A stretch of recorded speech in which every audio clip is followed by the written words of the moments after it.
The Thoroughbred is a magnificent animal, bred for speed, bred to compete, the sport of kings. Wow, West Coast has it by 6. It's the all-new LetsGoRacingParks.com. Take a ride into this kind of action. 3 of them are right together with 1 furlong to go. LetsGoRacingParks.com is brought to you by the Pennsylvania Thoroughbred Horsemen's Association. It's fun to see them run. A very pleasant good morning, racing fans, and welcome here to Parks Racing for Let's Go Racing. Some terrific action on the show this week. We'll get our first look at 2018 at Saratoga and Del Mar. Our first look at Saratoga takes us up to the Grade 1 Coaching Club American Oaks, also the Grade 1 Diana on the grass. Out to the West Coast for the San Diego Handicap and the Eddie Reed, and lots more to come over the next 30 minutes here on Let's Go Racing. Hi, everybody. Keith Jones down on the beautiful first floor, and the man, Dick Girardi, who was with us again today. And Dick, last week we talked about Justify. Yes. We're still waiting on any more updates. We haven't gotten anything as opposed to what you had last week. Yeah, I mean, this is Tuesday morning when we're taping, Keith. I would think we're going to hear something this week, so maybe by the time the show is airing, people are watching, people know more. But yeah, Bob said, give me 2 weeks, and then we'll give you an update. And right. We're getting at that stage now, so we'll see if the Triple Crown winner is going to run again or he's going to be retired. Well, the Bob Baffert Stakes, otherwise known as the Haskell Invitational, is this coming Sunday. Yes. We really didn't expect Justify to be ready this soon to get to the Haskell, but No. Nonetheless. Well, I never thought he was going to run in the Haskell, Right. given what they had said after the Belmont and that brutal campaign he had in the 6 races in 111 days. But I think we thought he would be in training now and Right. getting ready for something. And right now he's not in training at all. So we really don't know what the future is. I mean, I've made my thoughts pretty clear. Right. The great likelihood is he's going to be retired. But if by some chance they bring him back to run, then the goal is the Breeders' Cup Right. Classic, and you got to run somewhere to get there. There's only 2 options. It's either here in the PA Derby or at Santa Anita in the Awesome again. In your great wisdom, is he 50-50 to run again? Is he less than that? I would say less than. Less than. That would be my opinion. That's I hope, tough. and I hope Yep. I'm wrong. Yep. I want to be wrong on this for sure. Well, Dick, we have 2 local stakes to get to, so let's start here at the top of the show with those. On the Saturday card, we first of all have the Crowd Pleaser Stakes. Pennsylvania-bred 3-year-olds on the grass at 1 mile and 1/16. The favorite, number 7, Sweet By and By. She's 9-5 for trainer Steve Clasaris.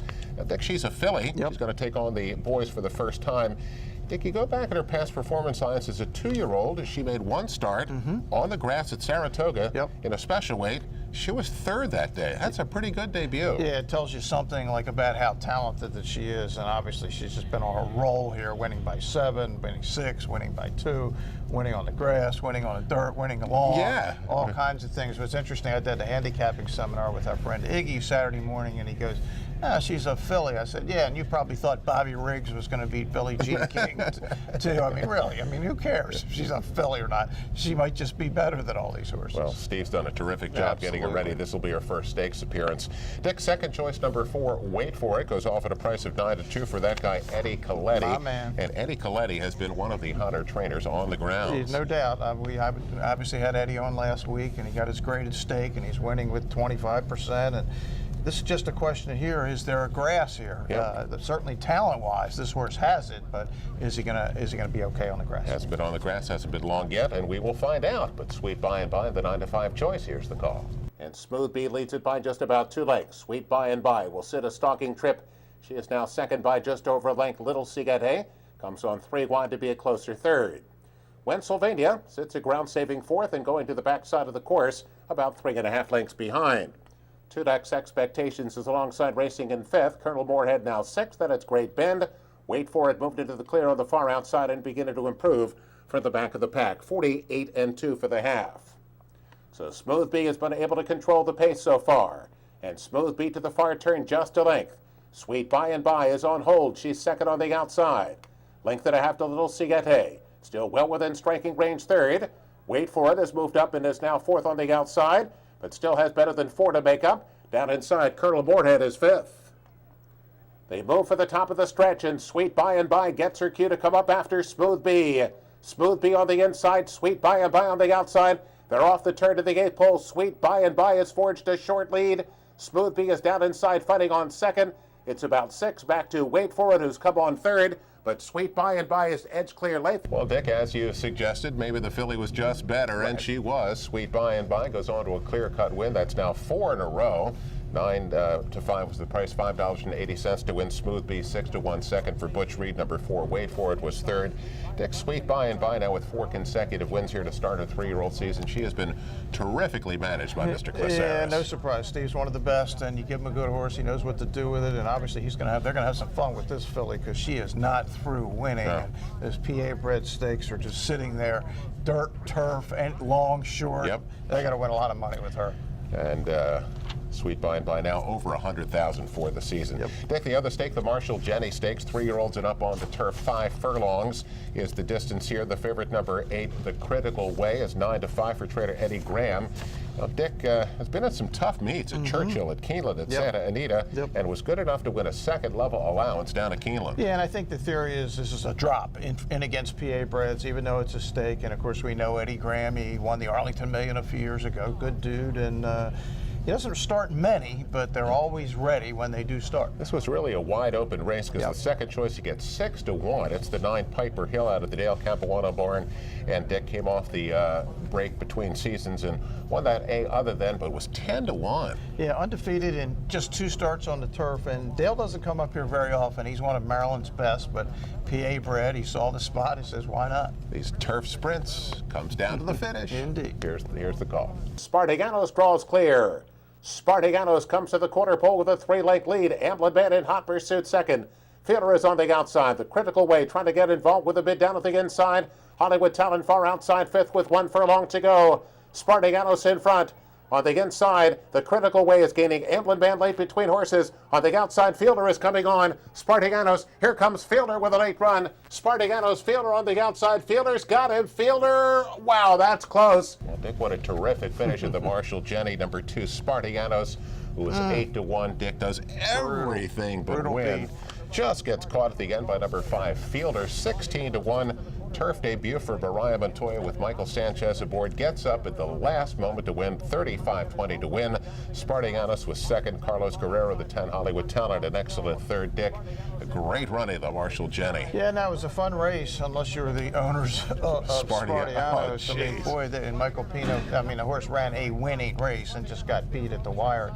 And Fielder was a surprise. No turf form. Nope. Really not. The last race wasn't very good, so you weren't quite sure what was going to happen, but the true believers got 16 to 1. At 35-20 to win. Dick, let's go racingparks.com. Yes, sir. Discreet Lover. Indeed. That horse out of the Uriah St. Louis barn has drawn your attention. Yeah, he's the story this week, and Uriah, as you know, is a great guy. One day we'll get him on here and talk about it, but yeah, Discreet Lover's next start will be at Saratoga in a couple of weeks in the Whitney, and what Uriah is hoping to get one of those win and your ins. I don't think he wants to pay his way to the Breeders' Cup, but to get one of those win and your ins, he'll take a shot. He'll go down to the Churchill Downs, take on the big boys in the Breeders' Cup Classic, and why not for this horse who cost him 10 grand and has made 821,000. You're right, at the Whitney. Come on, get it. Let's go to, of course, let's go racingparks.com. Let's get to our first break. We go back here on Let's Go Racing, up to the Spa, out to Del Mar. We'll be right back with that stuff after this.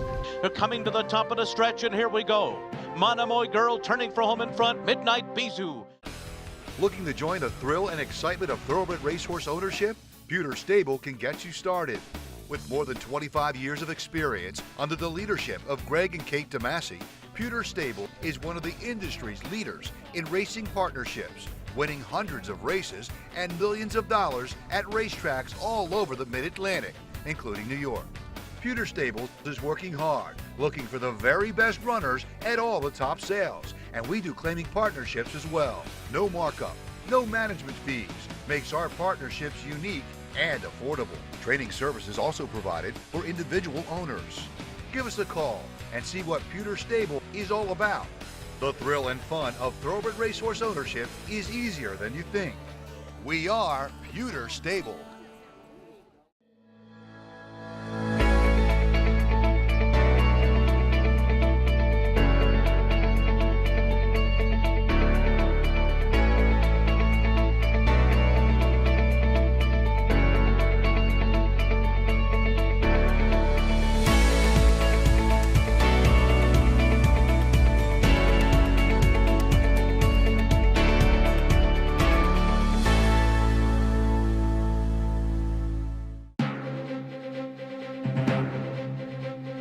Welcome back, everyone, to Parks Racing for Let's Go Racing. Time to get to our national coverage. It's brought to you by Chapman Auto Group. Unless our emblem is on the back of your car, a truck you probably paid too much, and we love going up to Saratoga, Dick. We're going to start by taking a look at the Coaching Club American Oaks.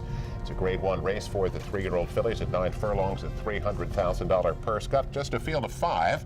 Number 4, Monomoy Girl, goes off at 1-2 for trainer Brad Cox. Dick, she is now 7 for 8 lifetime and is coming off 3 consecutive Grade 1 wins. Yeah, she's a neck from being unbeaten. She's been great. Obviously, she's the leader for the 3-year-old filly championship.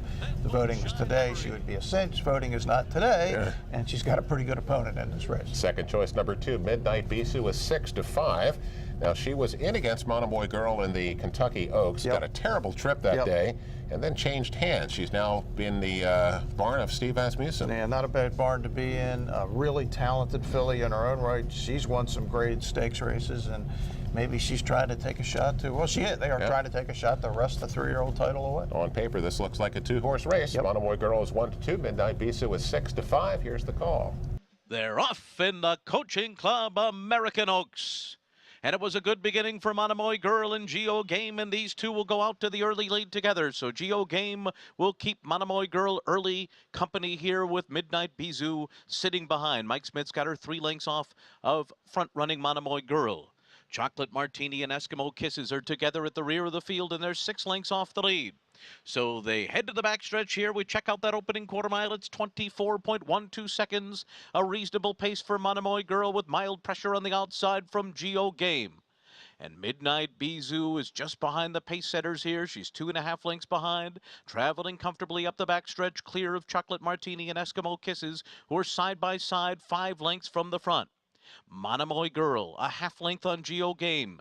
Midnight Bisou creeps closer now. They went 48.23 for a half mile. Monomoy Girl kicks away once again. Leads it by 3/4 of a length to Geo Game. Midnight Bisou crept up to them, but is backed off now a length and 3/4 from the front. And then comes Chocolate Martini and Eskimo Kisses. Around the far turn, Monomoy Girl by a length. Geo Game is still second. Midnight Bisou still third on the outside, and now being nudged on a bit by Mike Smith. Chocolate Martini is down toward the inside, and Eskimo Kisses 3/4 went at 112.43.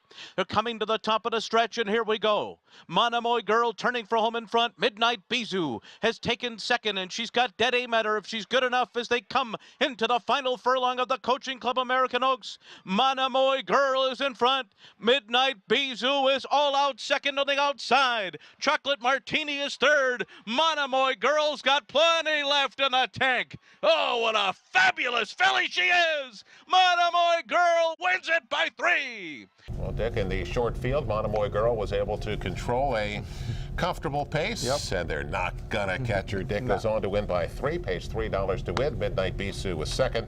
Number 1, Chocolate Martini was third, and Dick, Monomoy Girl presents that problem. Do you try to get the lead from her early? And she obviously can sit back. If you let her go, she strolls and she's gone. So what do you do? Yeah, you lose is what happens, Keith. I mean, she's a 2-way horse. As you said, she doesn't need the lead, but when she gets it, she's almost impossible to get by. She's really Songbird without being unbeaten at this stage. She lost by a neck. It's very similar campaigns, winning all the big races, and Brad Cox had said all along the next race for her was going to be the Cotillion here. He said maybe we'll try the Alabama at 1.25 miles on August 18th at Saratoga, but you know, we'd love to see her here. But the 3-year-old filly title is over. There's no way she's getting beat for the championship now. 4 consecutive Grade 1s, and she is not through yet. Now, she doesn't run really fast, which is also similar to Songbird. She's just fast enough to win all the races she's in. Well, Dick, let's keep it up at Saratoga. The Saturday feature, the Grade 1 Diana. Fillies and mares on the grass at 1 mile and 1/8 for a purse of $500,000. Of course, Chad Brown's going to be front and center. Of course. He sends out the 1 sister, Charlie. She goes off at 6-5. And Dick, she was the big-time winner of the Jenny Wiley in her second U.S. start. Now, last time up in the New York, she had serious issues at the start, was way behind, and almost won. Yeah, it was like an impossible trip. The fact that she finished second by a head means she was like 5 lengths the best. It was like whatever could go wrong did go wrong. This is a really, really talented horse for a guy who wins this race like every year. Dick's second choice is also out of the Chad Brown barn. It's number 6, A Raving Beauty. She's 5-2. And Dick, she's coming off a Grade 1 victory, and as you look at the way the two horses run, she could get first run on Sister Charlie. Right, she's certainly faster on paper than Sister Charlie, but I will say this, she's got a little less aggressive jockey. Irad Ortiz is more of a lay back and make the one run, where Johnny V is kind of, he'll adapt to whatever the circumstances is. To me, he's a little more of a thinking rider than Irad is. Grade 1 Diana, here's the call. Hawksmoor heading onto the backstretch with a 2-length lead. And then it's Ultra Brat, second by another 3. New Money Honey is third. Then A Raving Beauty on the inside, fourth. Sister Charlie is fifth, outside of Proctor's Ledge. And War Canoe is last of them all, 12 lengths off the lead, continuing up the backstretch. 47.77 was the half mile. Hawksmoor at a reasonable pace up the backstretch, leading the Diana field over Ultra Brat. New Money Honey's got 4 lengths to make up. She's racing on the outside of A Raving Beauty. Sister Charlie is on the outside of Proctor's Ledge, and she's 6 lengths behind. War Canoe is the trailer around the far turn. Hawksmoor continues to lead the way. Ultra Brat's a length behind, and New Money Honey is sent along 3 wide, while A Raving Beauty will ride the rail, and she steadied hard here. A Raving Beauty got caught in traffic. War Canoe's trying to get involved. Sister Charlie swings up on the far outside, and they're into the stretch, and it is Ultra Brat in front. Sister Charlie on the outside. Hawksmoor has given way. Trying to get re-involved is A Raving Beauty, and then comes New Money Honey, but it's Ultra Brat in front, close to home from Sister Charlie. They're coming down to the line. Oh! Sister Charlie may have nailed Ultra Brat in the last stride in the Diana. Well, we saw a tough defeat here in the Marshall Jenny. How about number 5, Ultra Brat, who is 15-1. Last time we saw her, she was freaking on that yielding surface at Pimlico. She almost gets it done again, but here comes Sister Charlie to get up in the final moment and win it by a nose. $4.30 to win. Ultra Brat was second, and with a 6-5 favorite to get a $55 exacta. Yeah, I really thought Sister Charlie was never going to get there. I mean, she wasn't changing leads, and Ultra Brat is still firing. 15-1 on Graham Motion. I mean, he keeps winning these stakes in New York at big prices, and he almost did it again. Graham's becoming like an automatic to me. If he's double digits in a turf stake in New York, you just bet him. But you would have gotten the thrill, but no money. And Raving Beauty got shut off there at the top of the stretch, and ended up only getting beat a length, so who knows what would have happened if she could have gotten through. Dick, let's go to the West Coast. It's the San Diego handicap. The older handicap horses going 1 mile at 116 for $200,000. And Dick, here's a horse that's favored that I don't even know about yet. Number 1, Catalina Cruiser, goes off at 6-5 for John Sadler, a son of Union Rags.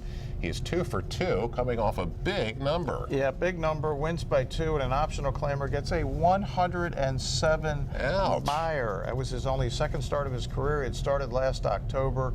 This is a 4-year-old, and Union Rags is off to a phenomenal start as a stallion, and this is a really good son here. Number 2, Dr. Door, the second choice, 5-2 for Bob Baffert.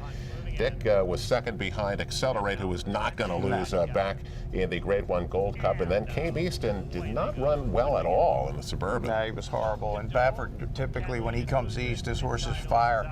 He had 2 in the Suburban. Neither one of them ran a step.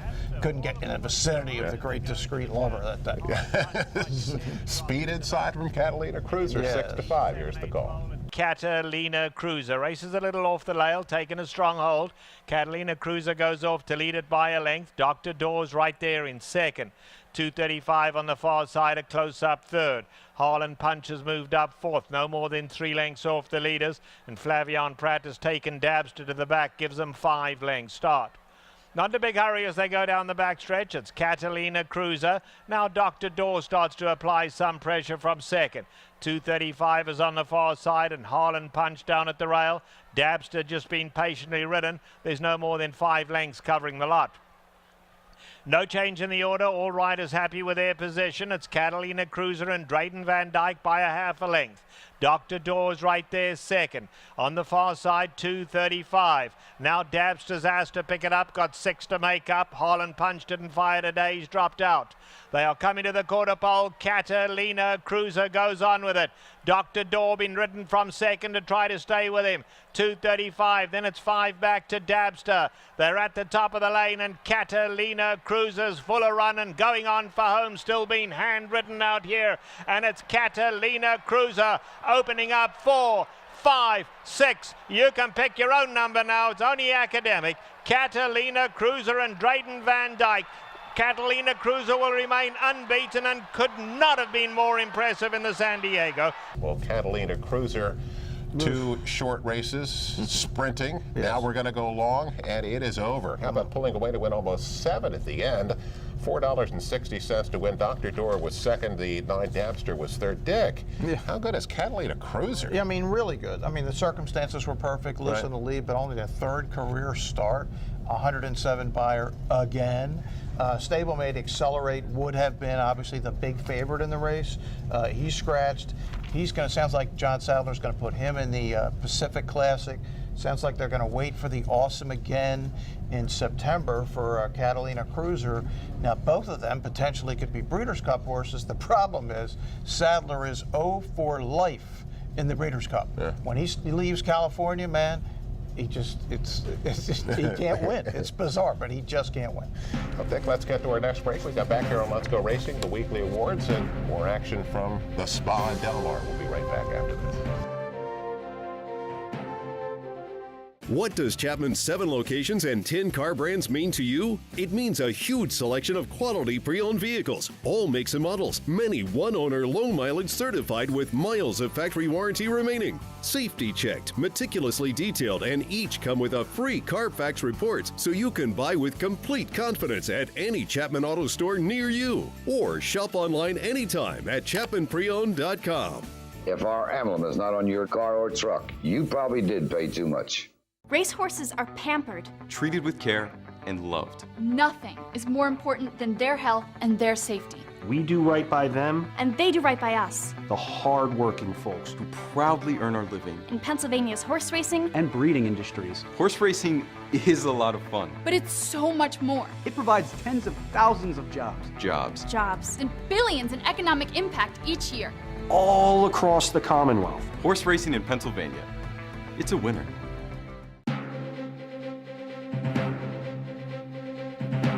Welcome back, everyone, to Parks Racing for Let's Go Racing. Got to give out those weekly awards brought to you by the Turning for Home program. Log on to their website at turningforhome.org and get yourself involved with that great retirement organization. Dick, our jockey of the week, he had a 4-win day last week, so can't pass that up. How about Frankie Pennington? How about Frankie? On his way. Unbelievable, okay. Yes.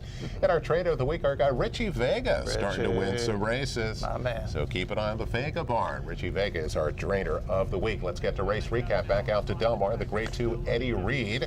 We're on the turf here at 1 mile and 1/8 for $250,000. Number 5, Sharp Samurai. Number 7, Hunt. They are both 3-1. But Dick, the longest shot on the board is number 6, Catapult, and he's coming at 21-1. Yeah, it's interesting. Sharp Samurai's in front. He just beat Catapult by a length and 3/4 last time when they were 3-2 and 3-1. This time they're 3-1 and 21-1, and Catapult's going to get up just in time for John Sadler. What a weekend. And early on the card, he had a 74-1 shot get home. You could have had this at 21-1. Could have. 40. And didn't. $44 to win. Dick, it's the San Clemente 3-year-old fillies on the grass at a mile for $200,000. Number 2, Miss Bad Behavior, is the 5-2 choice. But Dick, number 10, War Heroine, is in front. Are they going to catch her? No, they're not. I mean, it looks like they're going to get her at the end, but Tyler Bays judged this just right, just fast enough all the way around. Couldn't catch her. And Dick, War Heroine at 5-1 pays $13.80 to win. And finally, it's the Grade 3 Sanford. 2-year-olds at 6 furlongs at the spot for $150. Number 1, Sombaye, is 5-2 for trainer Todd Pletcher. And Dick, Todd never wins this race. No, he doesn't. This will only be his 7th Sanford, is Sombaye, who got the dream trip sitting 3rd behind 2 dueling leaders. He's going to get up to win by a neck. The best horse here was Strike Silver, the 8, who finished 2nd. I would get against Sombaye next time he runs. $7.40 to win on Sombaye. 7 Sanfords for your guy, Todd Pletcher. Dick, eye on racing. We talked about the Haskell, yes, but that is only one of a plethora of great races this weekend. Yeah, it's a great weekend, as we're really the second season is really getting underway, but the Haskell Sunday at Monmouth is the race. We have, for the first time since the Preakness, we have Good Magic, the 2-year-old champ. We have Bravazzo for Wayne Lucas, and my man Butch Reed, who won the prep for this race, will be up there with Navy Commander. He'll be a long shot, but it sounds like it's going to be a fairly short field. Again, it's horse racing, right? Let's have a 3-year-old stake at Saratoga on Friday. Let's have another 3-year-old stake at Jim Dandy on Saturday, and a third one in the Haskell on Sunday. Can anybody run this sport? What is going on here? Dick, the feature on Saturday, as you mentioned, they have the Jim Dandy, but how about the, that would be the Alfred Vanderbilt Grade 1 race of your guy Imperial Ends? Yeah, he's coming straight out of Parks. He'll be heading up, and look, they're going to take another shot, obviously, at the Breeders' Cup Sprint, where they ran a great second last year. Missed a little bit of training time. They had a little bit of a foot issue, but he is one of the fastest horses in the history of this racetrack. There isn't any doubt about that. And Dick, all of those races are available through simulcast right here at Parks. So come out over the weekend, enjoy the very, very best. 2 great meets going on at once. Bet them right here at Parks and, of course, the Turf Club. Time to head to our final break. We come back here on Let's Go Racing. An incident on the West Coast. Big jockeys down. Yes, talk about that. We come back after this. The Pennsylvania Thoroughbred Horsemen's Association is the advocate for Parks Racing's horsemen and has worked hard to secure better lives for the hundreds of trainers and their families that work in the thoroughbred racing industry. Our horsemen benefit from medical coverage, trainer pension plans, and increased purses. Thanks to these horsemen, racing at Parks is the very best, providing entertainment for you and the entire family. The Pennsylvania Horsemen are proud to be part of the community and introduce a new generation of fans to the sport of kings. Pennsylvania, proud of our growing breeding and racing industry. Tens of thousands of jobs with a massive economic impact. Leading the way in testing and aftercare. Only 3 states have bred more Breeders' Cup champions. Plus, we have North America's most lucrative awards program. Up to 40% in breeder awards and owner bonuses. 400 plus restricted races annually, and our program has paid out $30 million for the 5th straight year. Breeding and racing in Pennsylvania, it's a winner.